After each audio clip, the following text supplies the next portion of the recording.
Welcome back, welcome back, welcome back. This is the next episode of the Jansu Archive, and we have something really cool today. This is 5 animals that have real life superpowers and are crazy in their own way. People think that superpowers are something of fiction and that they don't exist in real life, but they do. They do a lot.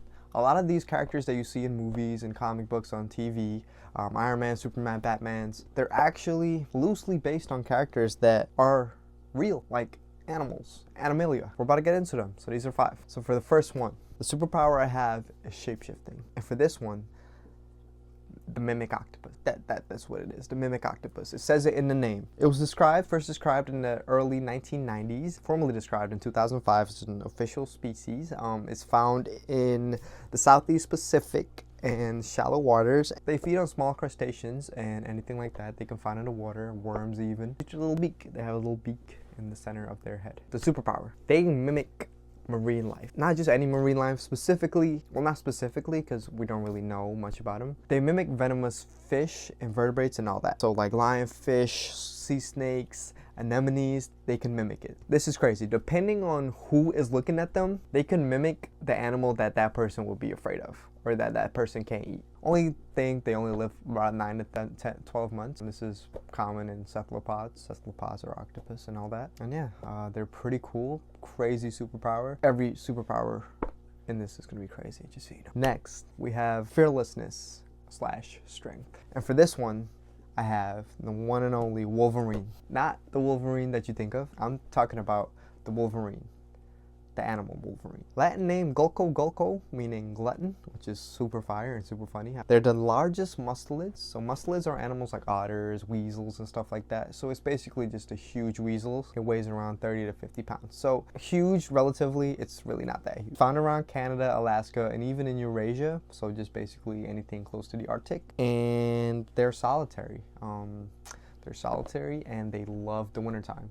Their feet are huge and they act like snowshoes. To their diet, they mostly eat carrion. This is where it gets interesting. They mostly eat carrion, and then they can also find like little mice and like rabbits and stuff like that. But when faced with opportunities, they become something else. They can hunt down huge prey. I'm talking huge. Like, mind you, they weigh 30 to 40 pounds. They can hunt down elk, deer, even lynx.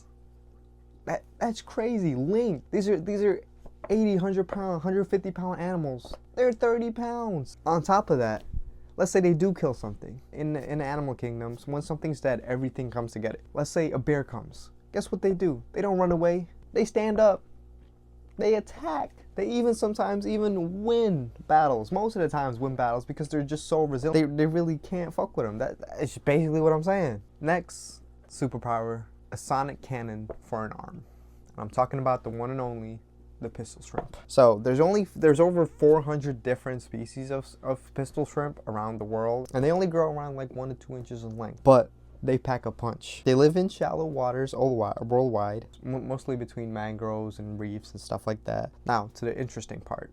They have one that's a pincher, and then one pincher that evolved weirdly into a hammer. Okay, this hammer, it snaps. When it snaps, it creates so much energy. It is hotter than the surface of the sun. Hotter than the surface of the sun, underwater. A 2-inch shrimp. It's one of the loudest animals ever in the sea, ranging from 150 to 180 decibels. Mind you, a 12-gauge shotgun is 150. That's deafening. And something cute about them, they have symbiotic relationships with gobies. The gobies protect them, they keep them around, and then the shrimp gives the goby food. And yeah, that's all on the pistol shrimp. Next, number 4, galactic navigation. You heard me, galactic navigation. From something that you wouldn't think of, a dung beetle. Dung beetles eat shit. That's what they do.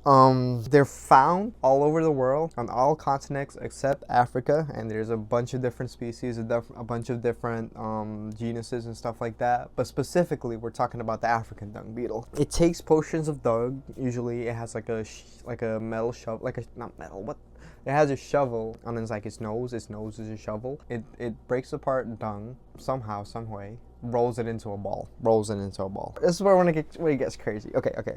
They use this ball, so they make it into a ball, and They go on top of the ball. They go on top of the ball and they do a little dance on top of the ball. And then once they do that dance, they're actually charting the Milky Way above them, which is what they're figuring out how to get home with the Milky Way. Okay, so they dance. They're trying to orient themselves with the stars. Once they do that, they align themselves and then they start making their way. And then once every like few seconds or stuff like that, they look up, make sure they're going in the right direction. They use this to keep a straight line, to avoid colliding with each other. It's pretty simple. It's just them looking for a source of light and following that light to wherever they go. But it's just crazy that they use the Milky Way to do it. Lastly, immortality. Yes, I said that. Immortality. And for this, of course, none other than the immortal jellyfish. This is a tiny jellyfish, around 4.5 millimeters. So tiny. It lives in temperate oceans across the world. Usually most jellyfish do. This is some references for whatever I'm about to say. Medusa, adult stage of the jellyfish. Polyps, child stage of the jellyfish. So Medusa can actually reproduce and polyps cannot. So let's say a jellyfish is sick. It can't find food or is injured.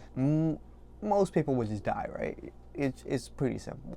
You just die. But what these actually do, they can actually revert to a younger self, to a polyp. With that polyp, they consume less energy, less everything, and then they can actually bud and release new identical Medusa. And this can happen indefinitely, making them biologically immortal. Now they can still die, like if they get eaten by a predator or some crazy disease happens and wipes them all out. Not them all out, but like wipes them out. It's immortality nonetheless. Yeah, that's it. That's all I had for you guys today. Hope you liked and enjoyed. This is probably going to be on the shorter side because it's only 5 of them, but I had to get something out this week. And then if you enjoyed, like, subscribe, share, comment, do all the things. And yeah, I'll see you guys in the next one. Thank you so much for watching.